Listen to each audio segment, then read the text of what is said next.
I'm Lindsay Galveo from the Education Department of GBH, which is Boston's PBS station. On behalf of GBH, I'd like to thank the Freedom Trail for partnering with us for today's event, and we'd also like to thank the Corporation for Public Broadcasting and the Gurmishausen Foundation for their support. Today, we're going to have a very exciting conversation with two very important Bostonian women from the time of the American Revolution, Hannah Adams and Mercy Otis Warren. We're so excited to have a conversation about the role that women played during the American Revolution and how these women think about the revolutionary value of equality. But what makes this conversation particularly engaging and special is your questions. So, teachers, feel free to put the questions that your students have in the chat, and we'll do our best to get to them today. Please make sure you tell us your first name, your grade, and your school when you ask a question. Again, we're so excited that you've joined us today. After our session, please check out PBS Learning Media to access GBH's U.S. History Collection and Civics Collection for more resources. These will definitely help you continue the conversations in your classroom. And now I'm so excited to introduce Hannah Adams and Mercy Otis Warren. Would you mind sharing with the audience a little bit about yourselves? Yeah, absolutely. I'm Hannah Adams. I was born in 1755 in Brookline, Massachusetts, to my humble parents, Thomas and Elizabeth Adams. Now, my father, Thomas, he was a Harvard educated man, and so education was very important to him. And so while I originally started going to the local schools, as I became older, I became more sick and I had to spend more time at home. And so because of this, my father, he actually would hire the students. He had divinity students who went to Harvard and they often would board in our home. And so he would hire them to tutor me. And that really sparked my lifelong love of learning. And so as an adult, I'm going to be the first female professional writer in the United States. And that just means that I'm the first woman in the United States to make a professional living from her writing. I'm a prolific writer, but my favorite topics are going to be on the history of New England and, comparative religion. So I'll never marry, but you don't have to worry about me. I have plenty of wealthy friends and patrons who are going to take care of me well into old age. Wow, that's an incredible story. And Mercy, would you mind sharing a little bit about yourself? Of course, my name is Mercy Otis Warren. I was born Mercy Otis in 1728 in Barnstable, Massachusetts on Cape Cod. I came from a fairly prominent family. My father was a judge in the community, um, and my parents were James Otis and Mary Allen Otis. I was the third of 13 children. I had two brothers who also gained some prominence during the American Revolution. Um, and I had the privilege to receive private tutoring alongside my direct older brother, James Otis, who was born in 1725, so 3 years before me. So he and I received private education, just the two of us, learned how to read and write in English, Greek, and Latin. I read extensively, and this meant that as I became an adult, I became an author as well. I would marry a man named James Warren, who was a friend of my brother's at Harvard. I was not allowed to attend Harvard because I was a girl, but I still had a good education and good support from my family and my community. So during the American Revolution, I published a series of plays that were works of protest that criticized the British government in the American colonies.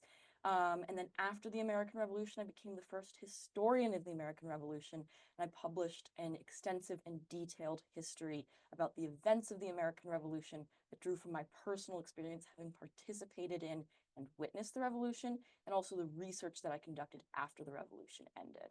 I published that book in 1805 when I was 77 years old. Wow, these are incredible stories and backgrounds. Why was it really important for you to put your ideas into writing? Yeah, there's a couple different things at play here. The first would be my own personal motivations. And so, as far as my first work goes, which is really a book of comparative religions. And so, this comes from my own studying. I'm reading about these different Christian denominations and sects. But these authors I'm reading, I find I'm very disappointed with them. They're very biased in their perspective. Instead of, kind of presenting all of these different ideas as being, equal or worthy of inspection. Instead, they're saying, here's this blasphemous other that you can read about, but you don't really need to know about. And so instead, whenever I'm writing, I'm trying to put the truth out there to, give each one of these Christian denominations space to kind of express their beliefs in a way that felt true to them. In addition to that, later, as far as, writing my history of New England, that was largely motivated by poverty. And so after the American Revolutionary War, I spent many years where I'm essentially on the brink of being homeless. And so because of this, I actually turned to writing as a way to gain patronage and, find small profit. And so I actually decided to focus on New England history because there wasn't a lot of writing out there about that at that time. And so I figured that not only would it be a useful topic, but also something that people would pay to read more about. And so that being said, while I had different personal motivations for why I was writing at different times in my life, overall, I was always interested in getting the truth out there. Wow, that's pretty incredible. And what about you? What motivated you to write, Mercy? Really good question. So, what motivated me to write was primarily my love for history and the opinions that I had, especially opinions surrounding politics, that I wanted to share with others. I think it really helped that I had a good education. I read extensively, especially as a child. I read a lot of history books. That was certainly my passion throughout my entire life. I also received a lot of support again from my friends and family members. So I wrote a lot of letters to them as well, which I used those letters to sort of form the ideas that I had that I would later put into my plays and my poems and my histories as well. Especially during the American Revolution, I was very politically active. I was surrounded by other people who were very politically active as well, people who were involved in the Sons of Liberty, who were protesting against the British government, people who were fighting for American independence. And so I was doing that too. And I was doing that in part by putting my feelings and my opinions into words and into works of art like plays. My plays I published anonymously. My history I later published under my own name, but I still really wanted to get my ideas out there. Really helped that I had the support of men in my life. And that's not to say that I could not have accomplished things on my own, but because I had support and education from my father and my uncle, and I was encouraged to write and express my opinions by my brother and my husband, I had the tools that I needed to get my writing out to people, to get writing published in magazines or published in an actual book so that other people could read what I had to say as well. So, were women allowed to participate in politics during the American Revolution? It's a really good question. And the answer is a little bit complicated because women were not allowed to participate in politics in the way that men were. So women did not hold office. They did not have political jobs. So, for example, my husband was in the Massachusetts state representatives. I would never have been able to have such a job. Um, but I still was very much aware of the politics of the day, what was going on, and I certainly had my opinions, as did many other women that I was in contact with. I was close with women like Abigail Adams, Martha Washington, and Catherine McCulley, who was a British historian. And I wrote a lot to them. We wrote back and forth and expressed our opinions and our feelings about the events of our day and age. And women during the American Revolution, politics affected them as much as they affected men. So even if they didn't hold positions of power, they were still talking with one another, talking to men as well, expressing opinions, and participating in acts of resistance as well. Yeah, I think that that's a really great answer from Mercy. And just to add to that, really women were involved in like the political sphere of their own domestic life. And so kind of a phrase that we hear is that women are often the neck that turns the head. And so this idea that women are, using their influence to talk to their husbands, to talk to their children, to talk to people that do have the vote in order to, get their opinions out there and to make a change. I think it's also important to note that, especially in our New England communities, women were most likely the ones who were educating their own children. If their children are able to attend school, they might receive instruction from a male tutor. But if you have children learning at home, learning how to read and write, or doing some schooling at home, it would more likely than not be the mother doing that education, because the children's father would likely be working outside of the house. And so, in terms of shaping the minds of the next generation, that was our job if we had children, which I did.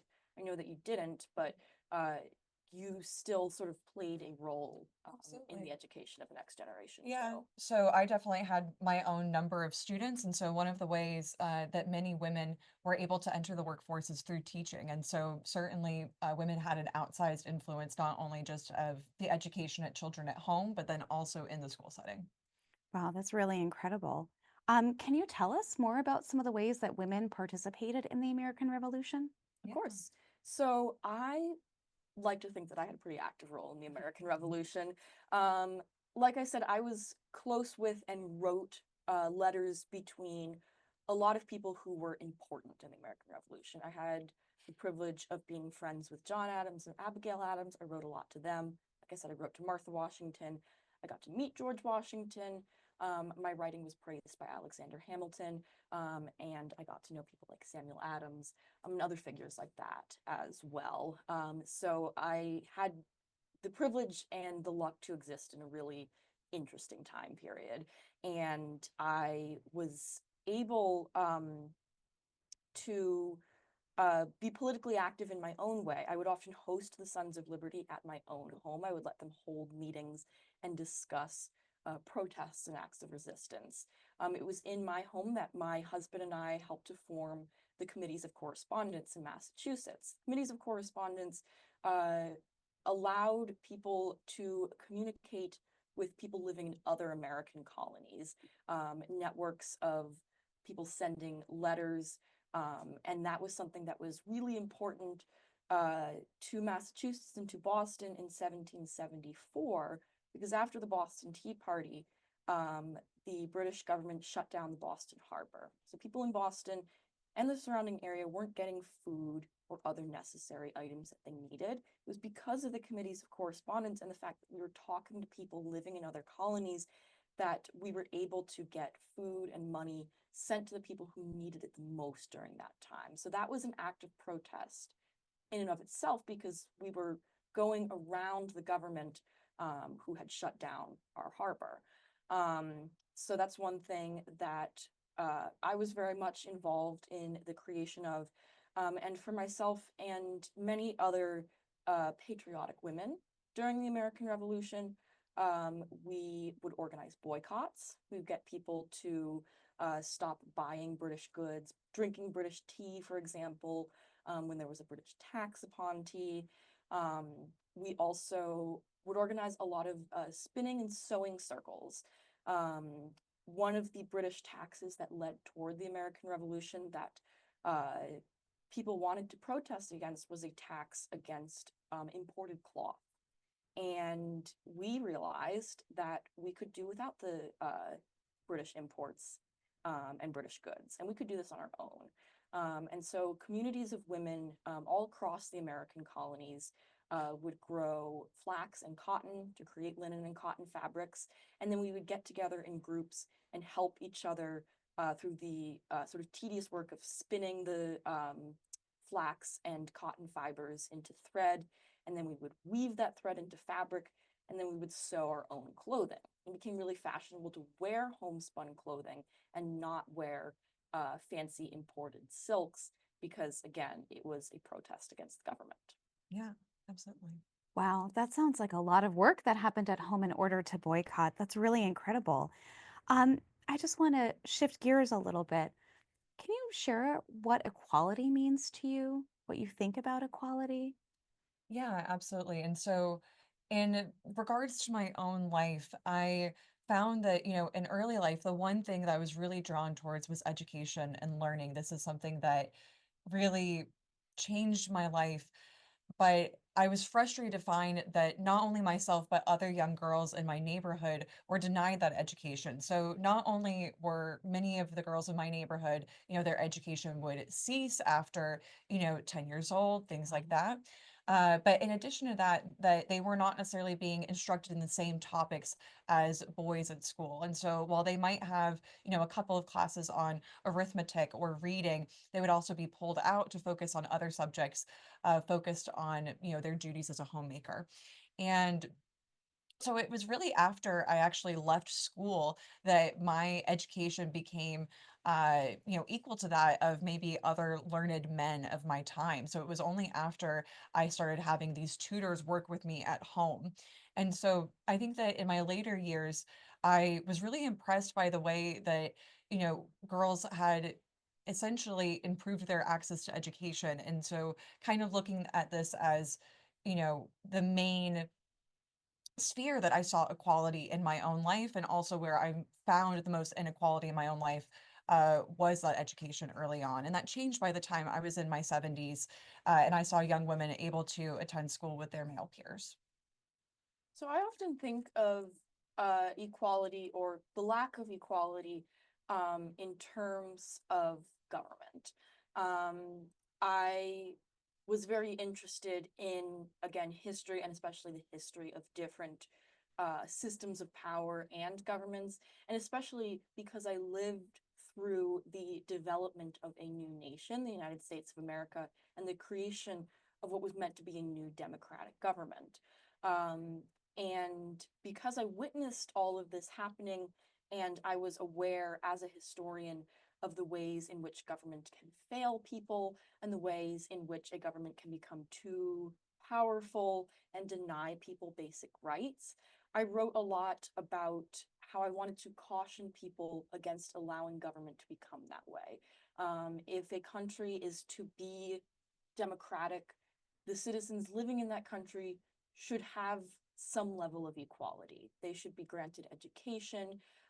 They should be able to freely access the things that they want and need.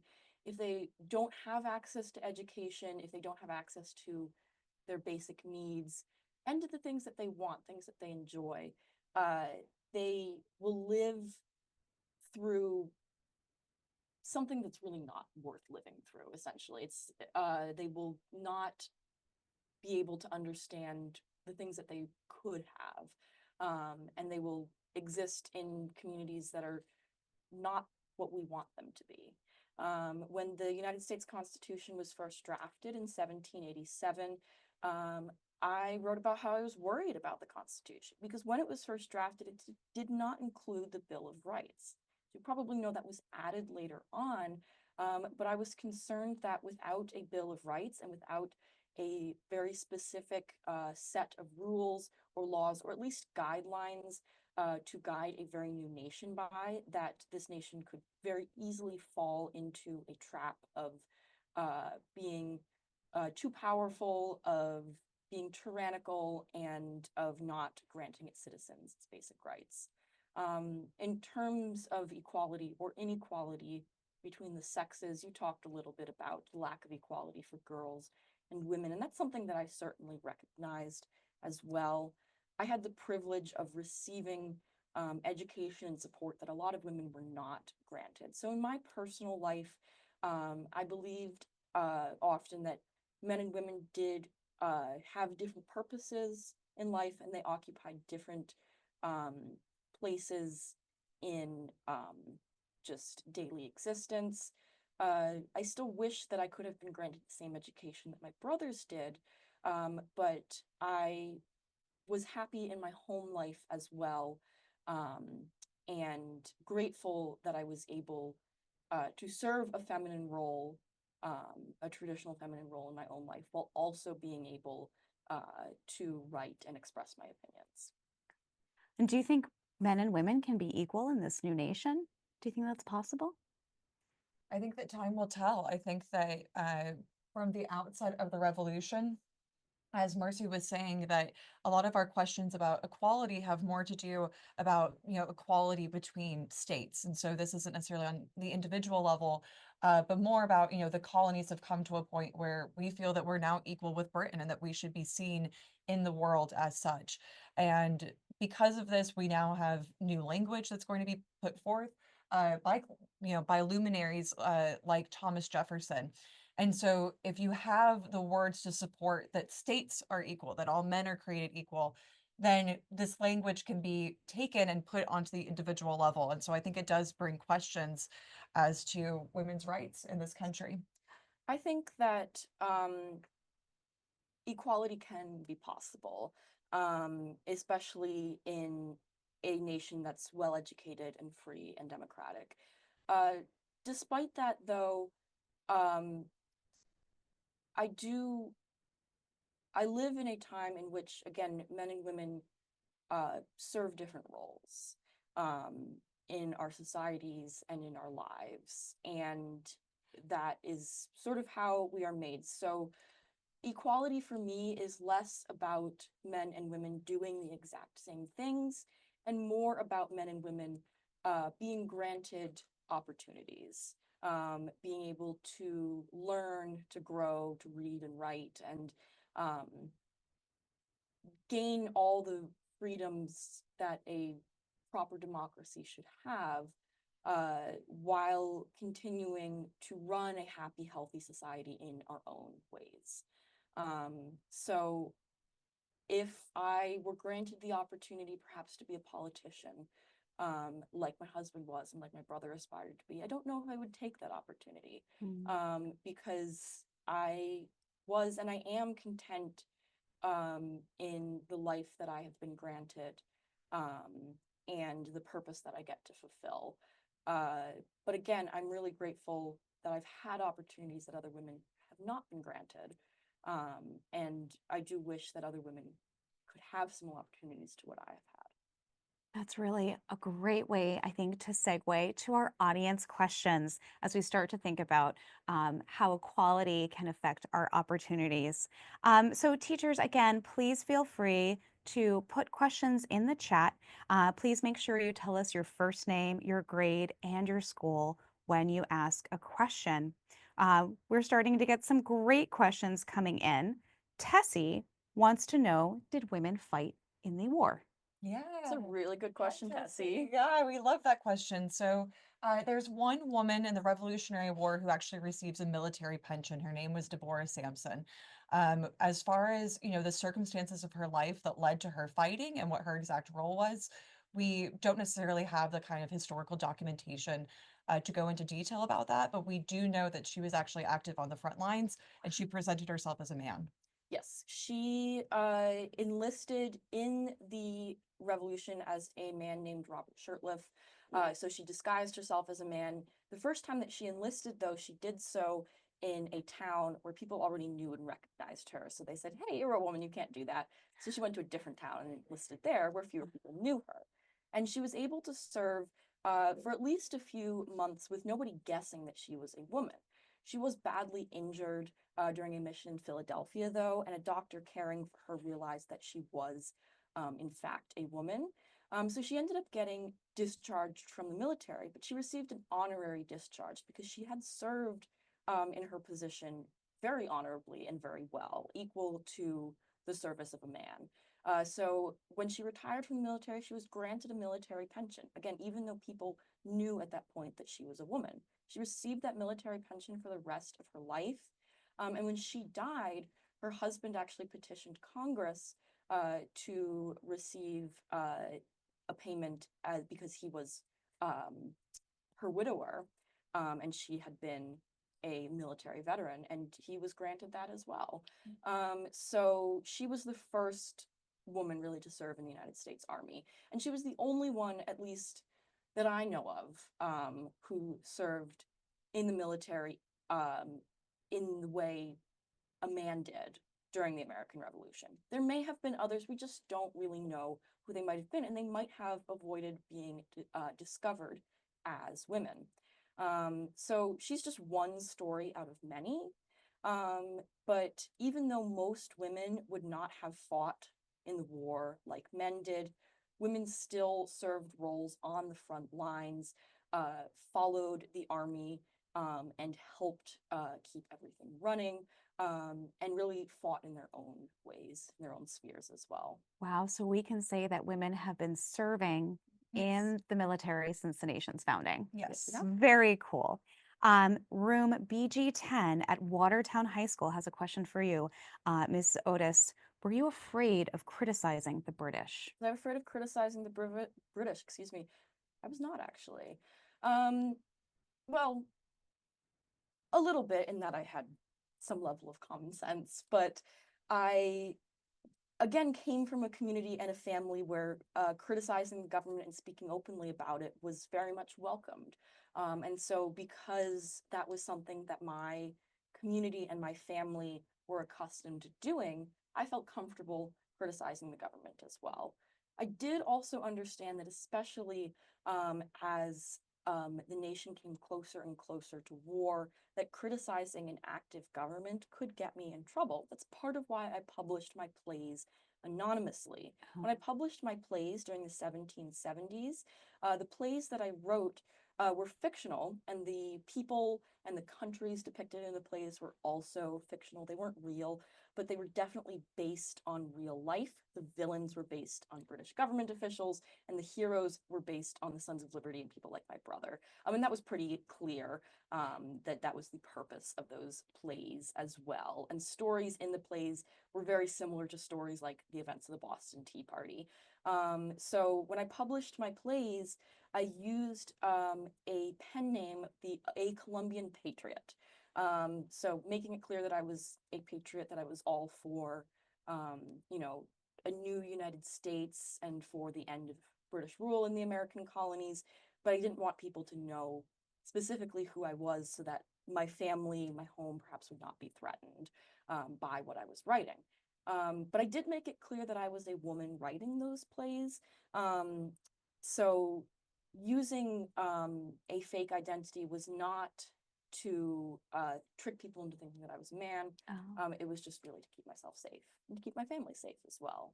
I had children at that point already, so I had to look out for them too. You wanted to protect them. Mhm. This question comes from Lauren, and she wants to know, did either of you befriend any free or enslaved people, or women rather?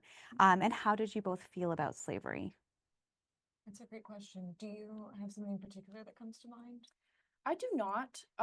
Living in Massachusetts my entire life, um, slavery was certainly all around, and important, and I was very much aware of the practices of slavery. I really disliked slavery as well, in the way that it uh, left people in servitude and in inequality.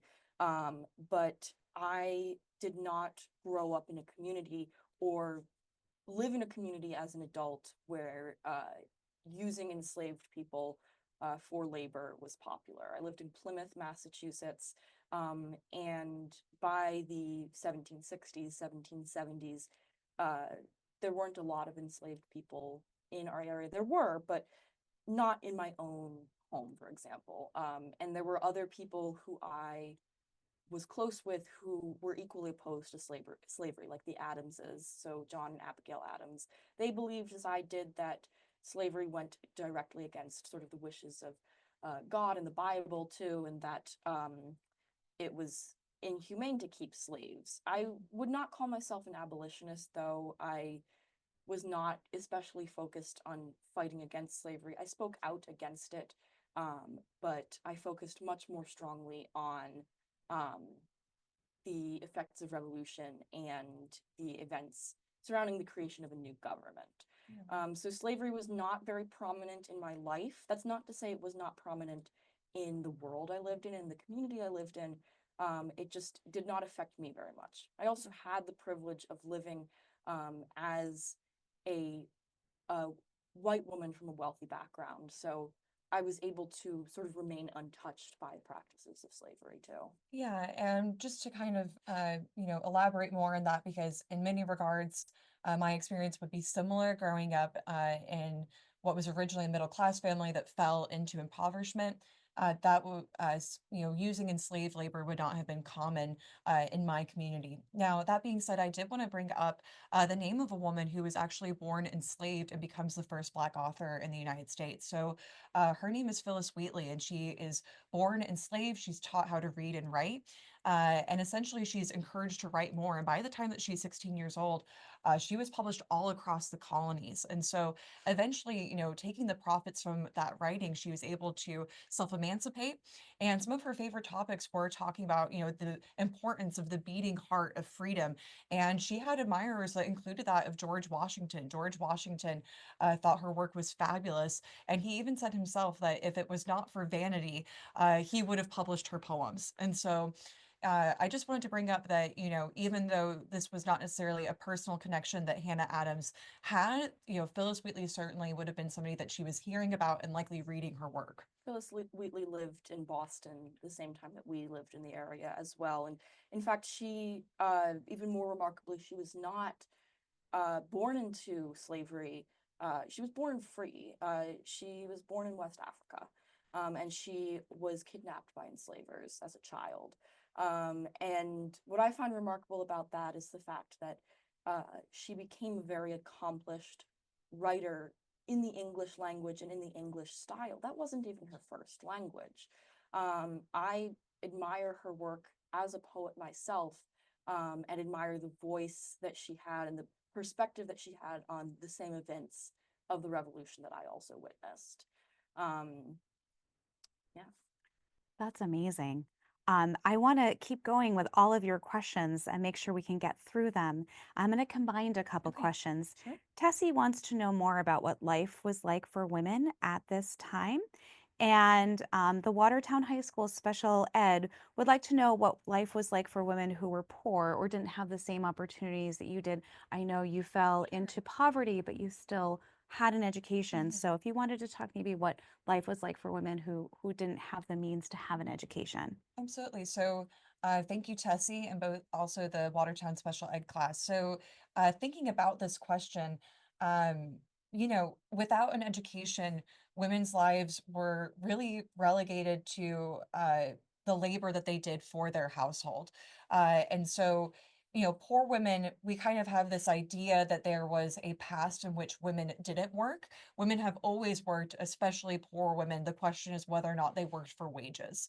And so whether they would be supporting their household by essentially acting as the head of the household and running it, oftentimes also running family businesses and the like, or they would actually have to go out and work for wages themselves. If you think about after the Revolutionary War, how many disabled veterans there were who came home and found themselves unable to participate in the labor they had previously. A lot of women would step into those roles. And so it's difficult to, make a blanket statement about what life was like for these poor women, but we can assume that it was difficult in many ways and that they worked really hard.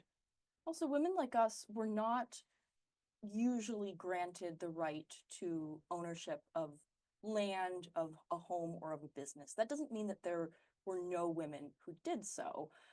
Similar to the after effects of the revolution and the fact that there were many disabled veterans or men from our generation who were lost to the war, women of our generation had the ability to own a business, own land, if they had a husband who had passed and he did not have a son who was of age to inherit a family business or home, or he didn't have somebody else lined up, essentially. Women like that could become what we know as merry widows. That's Merry.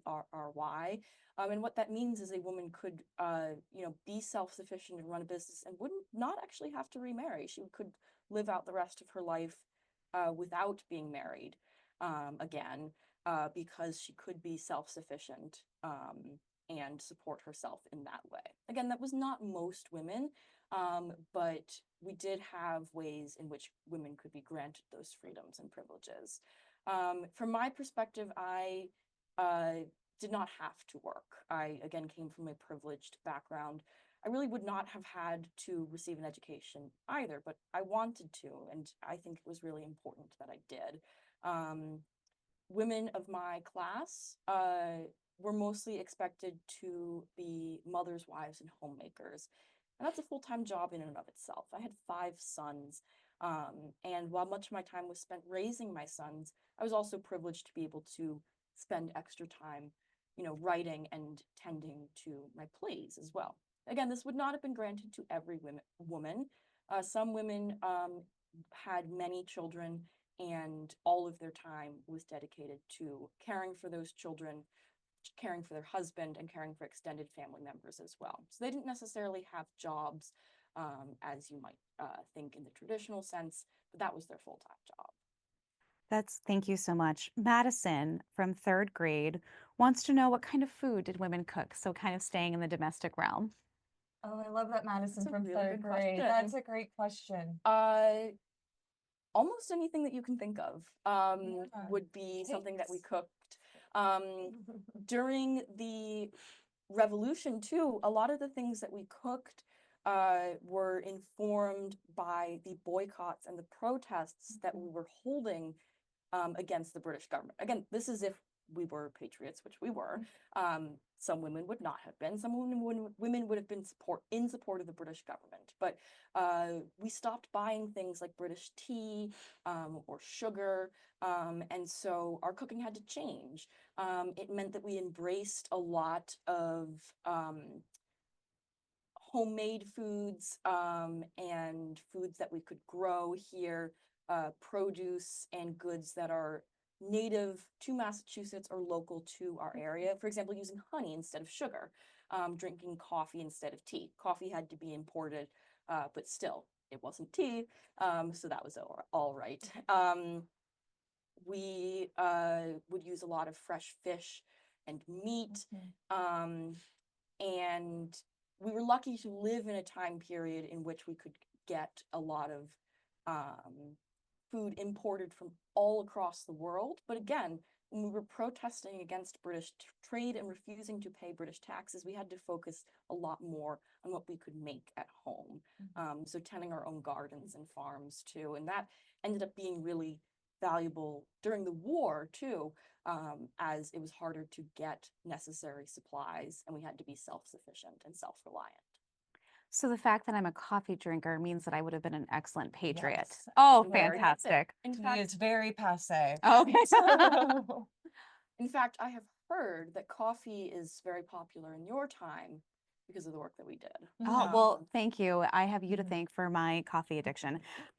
Aurora, who is in 6th grade, she is homeschooled, wants to know what your hair caps and hats are for. You want to talk about your costume, So your very good dress? question, Aurora, and anybody else who is curious, as I'm sure some of you are. So these are caps indeed. Perhaps you could call them bonnets, something like that. We wear them every day. We take them off to sleep and braid our hair for sleeping, but throughout the entire day, we keep these on our heads, and they serve a couple different purposes. They keep our hair neat and tidy because, as you can see, all of our hair is tied up beneath the cap and it's not hanging loose. That's safe too when we're cooking or working and we're not getting our hair hanging in things. It keeps our hair clean too. It is not as easy for us as it is for you to have a ready source of water to wash and clean our hair. So to keep our hair clean, we keep it covered all the time, and that prevents anything in the air, any dust from getting in our hair all the time. We can go a little longer between washing it, and it still stays nice. Yeah. It keeps our heads cool and warm, sort of temperature regulating, and it makes it easy for us to wear hats. So we're not wearing any hats right now because we're indoors. We don't need to be, but anytime we step outside, we would put a bonnet, a straw hat, or some sort of cap on. We can fasten those caps to these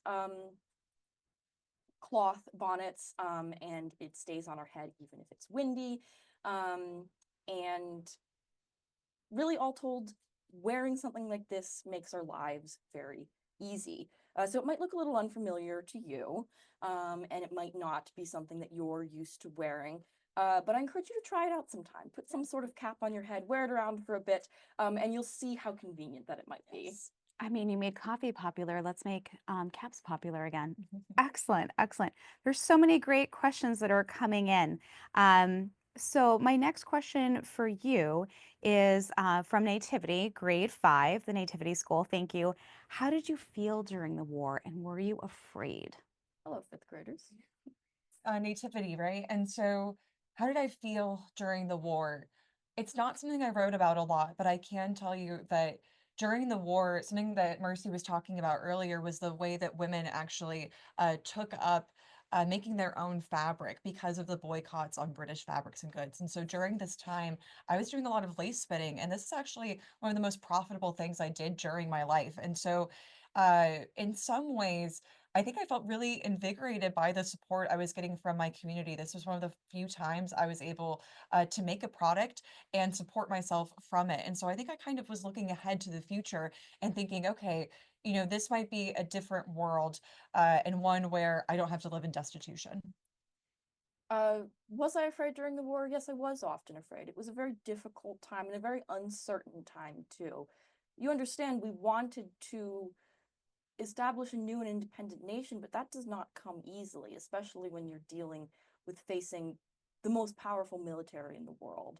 And I was very close to the effects of the war as well, living in the Boston area. Boston was occupied by the British Army for years until 1776.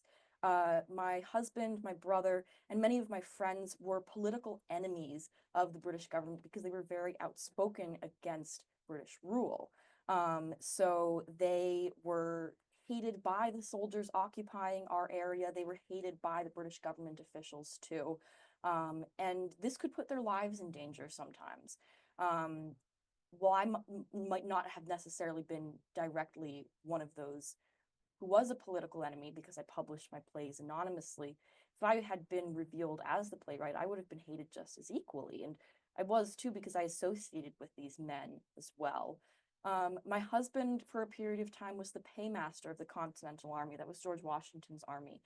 So with him, I followed the army and helped, keep everything in line for him so that the soldiers serving us might get their pay. So even if I did not fight in any battles, I was still very close to the front lines, concerned that my husband or any other people that I cared a lot about might be the next ones to die. I'm grateful that my sons were not old enough to serve during that time. That would have made me even more afraid, but it was a scary time. And I would say anybody who lives through such a war would feel the same. Um, I'm grateful that we survived and were able to keep fighting back for liberty, that is. And so you were both self-described patriots. Can you talk a little bit more? Miss C's class in BPS wants to know a little bit more about what it was like to be among patriots, loyalists, if people were neutral. Did you talk to loyalists? What was it like to be in Boston at that time of people were trying to figure out their sides during the war? Yeah, absolutely. And so, I would say that these distinctions of patriot and loyalist are things that really came whenever we were a lot closer to the war. And so the years leading up, oftentimes, these are our neighbors, and the same way that you wouldn't necessarily want to let politics get in the way of a friendship, whenever tensions were a little bit cooler, then certainly we all just went about our life, and these were disagreements we had and differences in genuinely held belief. But as time went on and we became closer to the war, essentially people had to kind of, make their make their statement, make their mark on what they truly believed. And I think at that point, that's whenever you see more people keeping to themselves and their own community for fear of, what could happen if you associated with somebody who disagreed with you. But of course, Mercy, I think that you have even greater perspective on this matter. I think it was very exciting associating with patriots and uh, sort of being instrumental to planning the revolution itself. That was a really exciting time, despite the fear and uncertainty. At the same time, like Hannah said, um, the definitions of patriot versus loyalist were very much formed by the events of the revolution itself. For example, my brother, James Otis, was a member of the Sons of Liberty, and he was very outspoken against the British government during the 1760s. He's the person who popularized the phrase, taxation without representation is tyranny, got a lot of people to catch on to saying that and protesting against British taxes. But just a few years before he said such words, he was very proud to be British. I was very proud to be British too. We were British citizens. We were for most of our lives, at least up until the revolution itself. Our families were British. Our families had come over from England generations ago. That was part of our identity and our culture. And until the British government began to change its ways and its policies and started taxing us more and establishing these laws and bringing soldiers into our homes. Before all that happened, some of us praised the government and felt that we were secure and happy living under such a government, even though we were governed by a king thousands of miles away. It was the events of revolution itself, the change of policies, that led many of us to change our minds and to become patriots. And it could be difficult at first to separate our past selves and the way that we used to be from the people that we wanted to be now, the patriots that we wanted to be, and the new country that we wanted to create. I myself, seeing people going about their daily lives, well, that was important for me too, to have a daily life and to spend time with my children and husband between events of revolution itself. I always found it really upsetting to see people who had loyalist sympathies to carry on as if nothing had happened, or to, for example, after the events of the Boston Massacre, to not worry even a little bit that 5 civilians had been killed by British soldiers. How can you continue living your everyday life when things are no longer normal like they used to be? That's a really powerful point. And I want to kind of keep on this thread about the events of the American Revolution. Callie, who's in 4th grade, she's homeschooled in Illinois, would like to know, were either of you at the Boston Tea Party? Callie, that's a great question. And Illinois, what is that? There you go. Well, one thing I'll point out is that I don't believe that Hannah Adams myself was at the Boston Tea Party, but also we don't know necessarily who was there and who wasn't there because they were all committing treason. And so you don't really want to add your name to a list of I'm going to go commit treason against the British government just so it can be read out against you in the court later. So we have a lot of suspicions about who was there, some confirmed people, but as far as, knowing exactly who was there, it's a little bit difficult to say. So I was not in Boston at the time of the Boston Tea Party. I will say that much. I, at the time, was spending a lot of time at home in Plymouth, which is a few dozen miles away at least. In addition, I don't know of many women who would have claimed to participate in the Boston Tea Party. And that's not because we as women did not want to protest as much as men did. It was just because it was a little easy to get men very excited about the hard work of picking up heavy boxes of tea and ripping them open and throwing them into the harbor. It was easy to have men participate in that labor and take that risk. Well, we protested in our own ways at home. I agree. Men get excited about those sorts of things. So you both are writers and readers. The Long Beach High School U.S. government class would like to know, did women read Thomas Paine's Common Sense and discuss the ideas either with their parents or their husbands? They most definitely did. I absolutely did, I can tell you that much. Yeah. Common Sense and other contemporary authors like Thomas Paine, who wrote about these ideas of democracy and freedom and liberty, and the course of governments and nations. Authors like these were really important to informing my own work and my writing. And they were authors who helped me, especially when I wrote my own history later on. Authors that I could refer back to or quote or use as research so that I did not have to rely entirely on my own knowledge and memory about the events of the revolution. Yeah, absolutely. I'll also say that, as you already know, we as women both read and wrote extensively. And while other women in our communities may not have written as much or in the same way that we did, or at least would not have gotten published in the same way that we did, almost all women who we knew and loved were reading and writing as well. We were all writing letters to each other, certainly.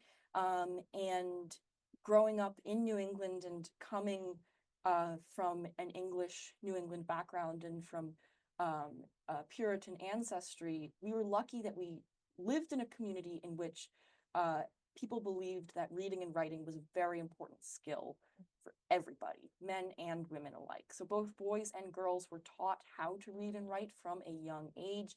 And even if women were mostly using their reading and writing skills for things like reading the Bible or writing letters to friends and family, we still certainly had that skill and could use it however we wanted to. Literacy rates in New England in our lifetimes were very, very high. And I'm really grateful for that fact. Yeah, reading and writing is really important, right, Mhm. students? Chloe, who's in grade 5, wants to know, did women have to wear dresses? Women have to wear dresses. That is a very good question. And my answer would be yes. But that's not necessarily to say that women would have gotten in huge trouble if they didn't wear dresses. I mean, it was generally frowned upon for a woman to not wear a dress, but it's just what we wear and what women all wore. In the same way, you probably have traditions of dressing and clothing that you wear where wearing something different would be unheard of. And that was really the case for us. We had no reason to need or want to wear a different form of clothing. While some of our dresses and gowns might be quite big and take up a lot of space and be a little bit impractical, there were plenty of skirts and bodices and gowns that were part of our personal collections that made us just as capable of doing manual labor if we needed to, as men were able to. If a woman of a poorer class was working in the fields on a farm, it's perfectly acceptable for her to hike up her skirts and roll up her sleeves and get to work. So she could work just as hard as any man in the clothes that fit her best. Absolutely. I would say that mostly, like Mercy said, that, wearing anything but a dress would be largely unthinkable. This would be a completely foreign concept. And I would also put out there that the way that women dressed often had to do was one of the few ways that they might be able to express themselves in daily life as well. And so this might be, kind of one of the few ways that women are able to select different colors and motifs to kind of symbolize their status in society. So dress goes beyond just, what you have on your body, but also who you are. And again, in our community, forms of dress are very much divided by gender. It's part of what makes it clear to us who is a man and who is a woman. And while these types of clothing can be equally very practical and very impractical too, again, a woman would not necessarily have need to dress in a way a man does, unless she was disguising herself as a man in the way that Deborah Sampson did during the Revolution. I'll tell you a brief story about a person who existed a few generations before us, around the 1670s. They went by Thomas and Thomason Hall, and they lived in the Virginia colony in Williamsburg. They were actually put on trial in Williamsburg when they were a young adult because it was revealed that they were dressing and identifying alternately as both a man and a woman. In that community, which also was made up of colonists from England, just like our communities, it did not make sense to dress as both a man and a woman. You must be one or the other. When this person was put on trial, doctors looked at the person to determine what their gender might be and how that they should appropriately dress. And what they discovered is that this person was, in fact, surprisingly neither male nor female. Stranger things have happened in God's kingdom, I suppose, and therefore the person's perhaps punishment or perhaps privilege, depending on how you look at it, is that the colony asked them to wear both male and female clothing. When Thomason would go out in public, they would wear an apron over breeches as a way to signify that they were indeed neither male nor female. There are others like Thomason throughout our colonies, and while they're rare, they're much a part of our world as we are too. To continue on thinking about equality and to bring this back together, grade 5 from Leominster, Mass asks, how do you feel about the phrase, all men are created equal, when in fact women had few rights and slavery existed at that time?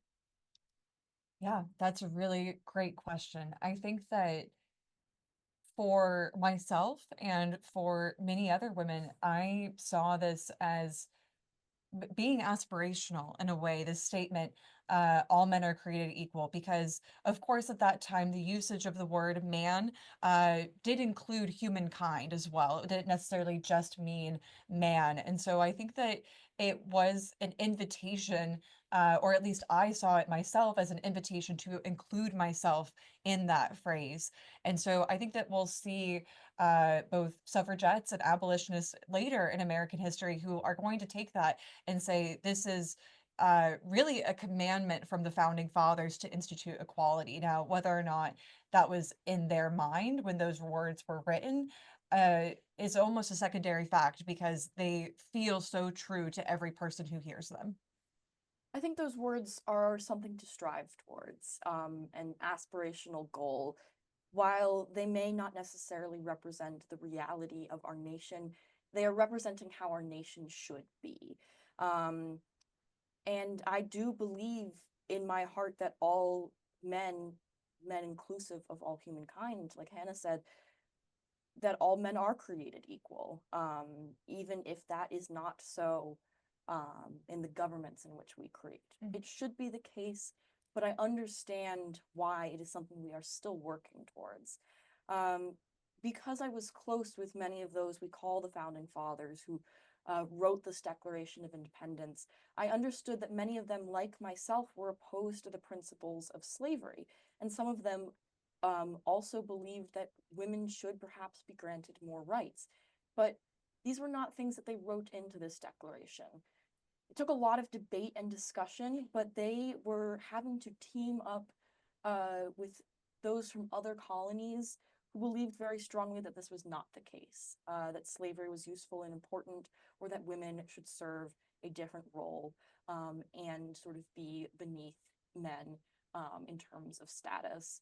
And so, in some ways, those words end up being a compromise. We had to move forward somehow with fighting for independence and with fighting for the creation of a new nation. We had to compromise in order to get there. Perhaps so be it. I don't know if that is the right choice, but it is the choice that I think we had to make at the time. Thank you. And one final quick question before we wrap up today. Angel in 7th grade from St. Martha School wants to know, what did you do for fun? Hi, Angel. Thank Hello. you. Yeah, what do we do for fun? All sorts of things. The main thing I did for fun was reading. I was always going to be in a book. That's the reason why I'm the author that I am. But that being said, I also loved my friends. This is something I wrote about all the time. I had this group of women who essentially were largely widows, penniless, but loved to write. They loved art. They loved chatting. And we all loved to get together and enjoy a cup of coffee. For my part, I would say very similar things. Even though it was work, I always found it fun organizing the revolutionary meetings that we held. I loved writing letters to my friends and family. I wrote them a lot of letters, especially when we were apart and I wanted to update them on things. I loved my husband, and so I wrote a lot to him. And in his letters to me, he would often call me his scribbler because he was really fond of the way that I wrote so much. I had five amazing sons, and had the privilege of raising them and having fun with them too. They were all about 2 or 3 years apart in age. And so having that group of boys all in my house made every day lively. I really enjoyed just getting out and meeting people in my community as well. In fact, the entire reason I met my husband was because I attended my brother James's college graduation. My brother James and my husband James both went to Harvard. And when they graduated, I came up from Barnstable to be there to witness it. And I met my husband because at the time he had become very close friends with my brother. Again, both named James. They were 2 years older than I was. Oh boy. And I sort of joined their circle of friends too. The man who would ultimately be my husband was my friend and close confidant for 11 years before I married him and solidified a union between two powerful New England families.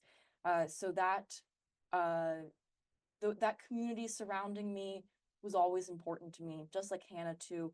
I always loved reading, especially history. I loved writing too. So everything that we've talked about so far in terms of the work that I did and the job that I had, that was just as much of my passion and what I did to have fun as anything else. So reading, writing, hanging out with family, it sounds like a fun time to me. Thank you so much for Thank you. being here today. Thank And you. thank you to all of you for joining us today. Again, my name is Lindsay Galveo from GBH Education, and I want to give a big, huge thank you to the Freedom Trail for joining us today. Hannah Adams, Mercy Otis Warren, it was an absolute pleasure. And you have been such an amazing audience. Thank you for your fabulous questions and keep being curious. Teachers, please check out PBS Learning Media for more resources from our U.S. history and civics collections, and we'll see you next time.